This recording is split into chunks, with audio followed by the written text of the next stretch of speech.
શીતળામાં જય શીતળામાં. હે શીતળામાં, મારા છોકરાઓની રક્ષા કરજો, મારા દીકરાઓને સાથે પેઢીઓને ધન સંપત્તિ. શીતળામાં હે અન્નપૂર્ણામાં મારા દીકરાઓની રક્ષા કરજો, એમની આજે બધી ટાળજો, એમની તકલીફો બધી ટાળી દેજો માતાજી, એમની રક્ષા કરજો. જય શીતળામાં તકી જય, જય શીતળામાં તકી જય, જય શીતળામાં તકી જય. જય શીતળામાં વાગ્ય તારે માતા, જય શીતળા માતા, જય શીતળા માતા. શીતળા માત કી જય. જય શીતળામાં. ભગવાન માફ કરજો હે માં શીતળામાં, મારા દીકરાઓની રક્ષા કરજો, દરેક દીકરાઓને ધરતી ઉપર રક્ષા કરજો, મારા દીકરા દરેક દીકરાઓની રક્ષા કરજો હે શીતળામાં. મારા દીકરાઓની રક્ષા કરજો, એમની બહુ સુખ સંપત્તિ ધન ધાન આપજો, એમના કોઠાર કામ ભરેલા રાખજો, સાથે એમની બરકત આપજો હે શીતળામાં. મારા દીકરાઓની રક્ષા કરજો શીતળામાં, દરેક બાળકોની રક્ષા કરજો હે માં શીતળામાં, માફ કરજો હે શીતળામાં.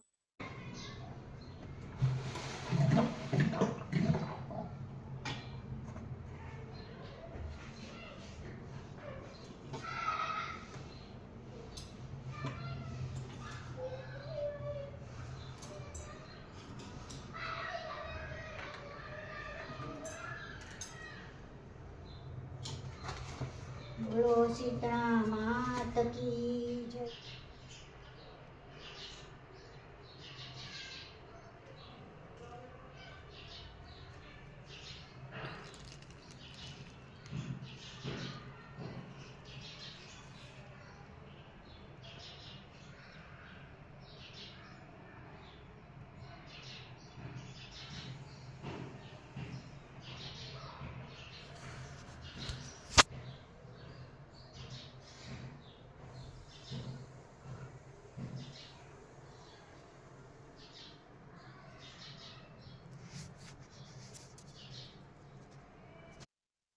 શીતળા માત કી જય, જય શીતળામાં.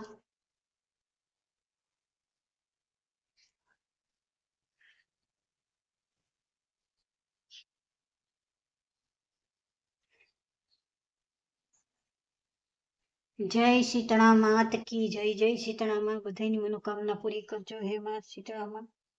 જય શીતળામાં. એક ગામમાં ડોશીમાં પોતાના બે દીકરા વહુઓ સાથે રહેતા હતા. તેમાં મોટી વહુ ભાર્યા દેખી અને નાની વહુ સીધી સાદી હતી. બંને દેરાણી જેઠાણી એક એક દીકરો હતો. રાંધણછઠનો દિવસ આવ્યો. નાની વહુ શીતળા સાતમનું વ્રત કરવા માટે રાંધણછઠના દિવસે રાંધવા બેઠી કે જેથી બીજે દિવસે ટાઢું જમી શકાય. એનો છોકરો ઘોડિયામાં સૂતો હતો. નાની વહુએ રાંધતા રાંધતા મધરાત થઈ ગઈ, તોય હજી રાંધવાનું બાકી હતું. એટલામાં છોકરો રડવા લાગ્યો. એટલે નાની વહુએ રાંધવાનું પડતું મૂકી છોકરા પાસે ગઈ અને આડે પડખે સૂતા સૂતા છોકરાને દવડાવવા લાગી. દવડાવતા દવડાવતા તેની આંખ મળી ગઈ અને તે સૂઈ ગઈ. રસોડામાં ચૂલો સળગતો રહ્યો. મધરાત થતા શીતળામાં ફરવા નીકળ્યા. નાની વહુના ઘરમાં ચૂલો સળગતો જોઈ તેઓ ગુસ્સે થયા. તેઓ તેમાં આળોટ્યા અને દાજ્યા. તેમણે શાપ આપ્યો, જેવું મારું શરીર બળ્યું તેવું તારું પેટ બળજો. શીતળામાં તો અલોપ શાપ આપીને અલોપ ચાલ્યા ગયા. નાની વહુએ સવારે ઉઠીને જોયું તો પોતાના પડખામાં સૂતેલો બાળક બળીને ભડતું થઈ ગયો હતો.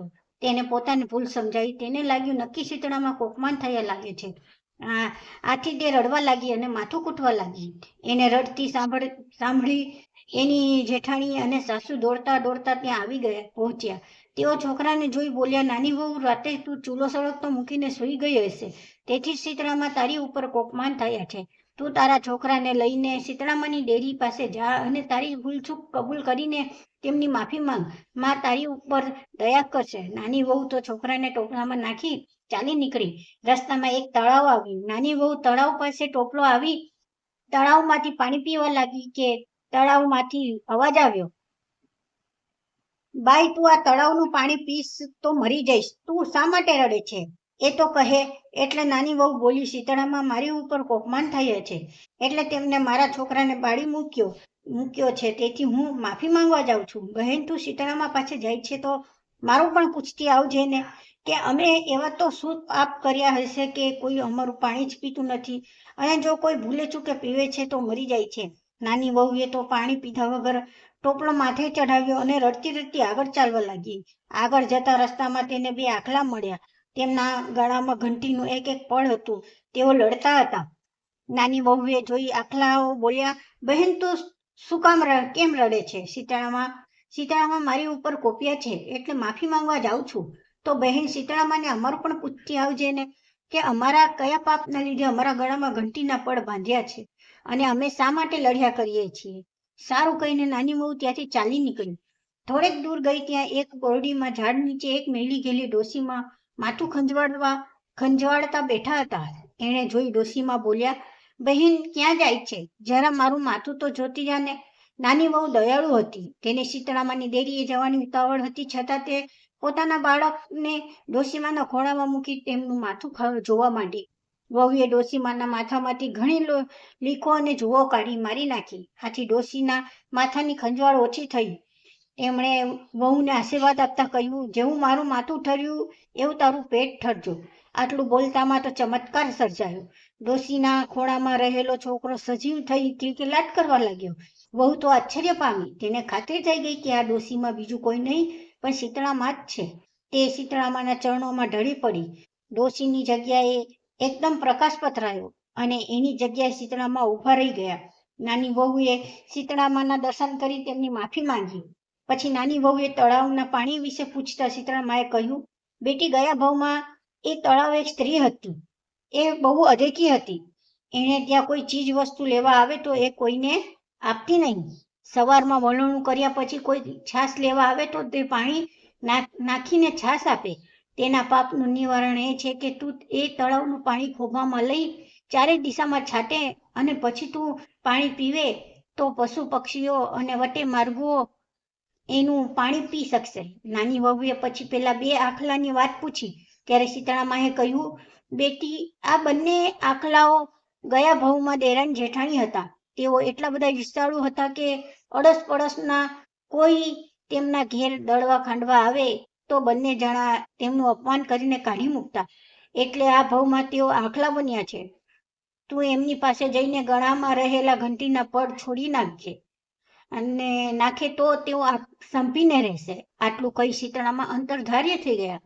નાની વહુ રાજી થતી પોતાના દીકરાને લઈ પાછી વળી. રસ્તામાં તેને પેલા બે આખલાઓ મળ્યા. વહુએ તેમને શીતળામાની વાત સંભળાવી અને ગળેથી ઘંટીના પડ છોડી દીધા. આથી તેઓ લડતા બંધ થઈ ગયા. આગળ જતા પેલું તળાવ આવ્યું. વહુ તળાવ પાસે આવી શીતળામાની વાત કઈ સંભળાવી. પછી તેમના શાપનું નિવારણ માટે તળાવમાંથી ખોબો ભરી પાણી લઈ ચારે દિશાઓમાં છાંટ્યું. પછી તે તળાવનું પાણી પોતે પીધું. ત્યાં તો ચારે દિશાઓમાંથી પક્ષીઓ પાણી પીવા માટે આવવા માંડ્યા. પછી નાની વહુએ છોકરાને લઈને પોતાને ઘેર આવીને એણે પોતાના છોકરાને સાસુમાના ખોળામાં મૂકી દીધો. સાસુમા તો છોકરાને સજીવ જોઈ રાજી થઈ ગયા, પરંતુ અદેખી જેઠાણીને આ ગમ્યું નહીં. સાસુએ પૂછ્યું, બહુ બેટા આ બધું કેવી રીતે બન્યું? ત્યારે નાની વહુએ તેમને સઘળી હકીકત સંભળાવી. બીજા શ્રાવણ માસમાં રાંધણછટ આવી ત્યારે જેઠાણીને થયું કે હું પણ દેરાણી જેવું કરું, આથી મને પણ શીતળામાના દર્શન થશે. રાંધણછટના દિવસે જેઠાણી જાણી જોઈને ચૂલો સળગતો મૂકી સૂઈ ગઈ. મધરાત થતાં શીતળામા ફરવા આવ્યા. તેઓ જેવા ચૂલામાં આળોટ્યા કે દાજ્યા એટલે શીતળામાએ જેઠાણીને શાપ આપ્યો, જેણે મને બાળી છે એનું અંતર બળજો. બીજા દિવસે સવારે ઉઠીને જેઠાણીએ ઘોડિયામાં જોયું તો છોકરો બળીને ભરતું થઈ ગયો. આ બનાવથી જેઠાણી દુઃખી થવાને બદલે રાજી થઈ ગઈ. તે તો દેરાણીને માફક છોકરાને ટોપલામાં નાખી ચાલવા લાગી. રસ્તામાં તેને પહેલું તળાવ મળ્યું. જેઠાણી પણ ટોપલો નીચે લઈ મૂકી પાણી પીવા ગઈ. ત્યાં એક અવાજ સંભળાયો, પાણી પીશ નહીં, નહીતર મરી જઈશ. જેઠાણીએ પાણી પીધું નહીં એટલે તળાવે પૂછ્યું, બહેન તું ક્યાં જાય છે? જેઠાણીએ કહ્યું, હું ગમે ત્યાં જાઉં, તારે શી પંચાત. આમ કહી તે પાણી પીધા વગર ચાલતી થઈ. આગળ જતા બે આખલા મળ્યા. તેમને પણ જેઠાણીને કહ્યું, બહેન તું ક્યાં જાય છે? આ સાંભળી જેઠાણી ગુસ્સે થઈ ગઈ અને મોં મચકોડતા બોલી, હું ગમે ત્યાં જાઉં, તમારે શી પંચાત. આ સાંભળીએ આખલા કંઈ બોલ્યા નહીં અને જેઠાણી તો ટોપલો લઈને આગળ ચાલી નીકળી.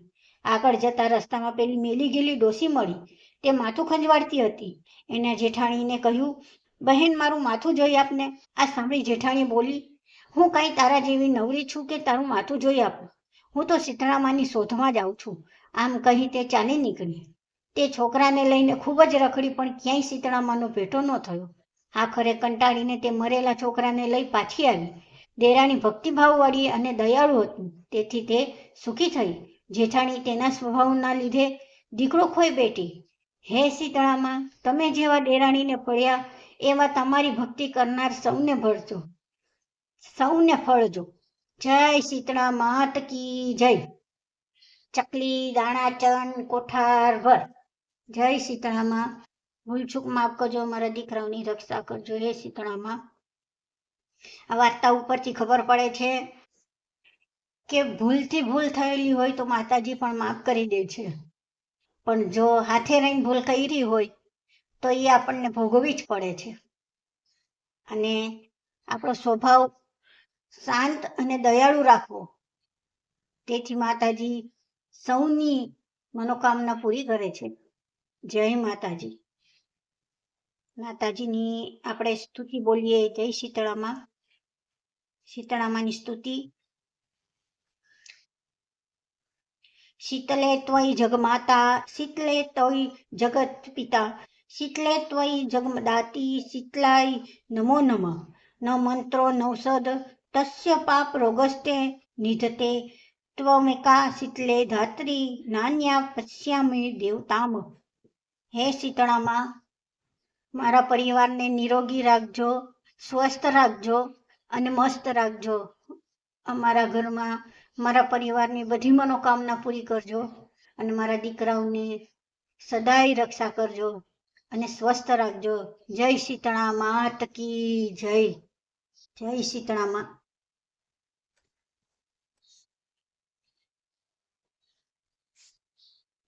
જો શીતળામાની મેં પૂજા કરી છે. ચૈત્ર માસમાં સાતમ, સુદ સાતમમાં જો આપણાથી ના થઈ શકે તો વદ સાતમમાં પણ આપણે કરી શકીએ છીએ. અહીંયા સૌરાષ્ટ્રમાં ચૈત્રી સાતમ, બધા ટાઢી સાતમ પોતાના દીકરા માટે કરે છે. ચૈત્ર મહિનામાં સાતમ આપણા બાળકો માટે કરવામાં આવે છે, એટલે મેં કરી છે. આવી રીતના પૂજા કરે છે. જેની જેવી ભક્તિ એવી બધાય ભક્તિ કરે છે. જેની જેવી રીત પ્રમાણે બધાય ભક્તિ કરે છે. મેં આવી રીતના કરી છે. માતાજીને કુલર ચઢાવી છે. ઘઉંના બાજરાના લોટની પણ હોય અને ઘઉંના લોટની પણ હોય. મેં ઘઉંના લોટની કરી છે. માતાજીને અહીંયા જમાડી છે. જય શીતળામાં. ચાલો ત્યારે જય શીતળામાં.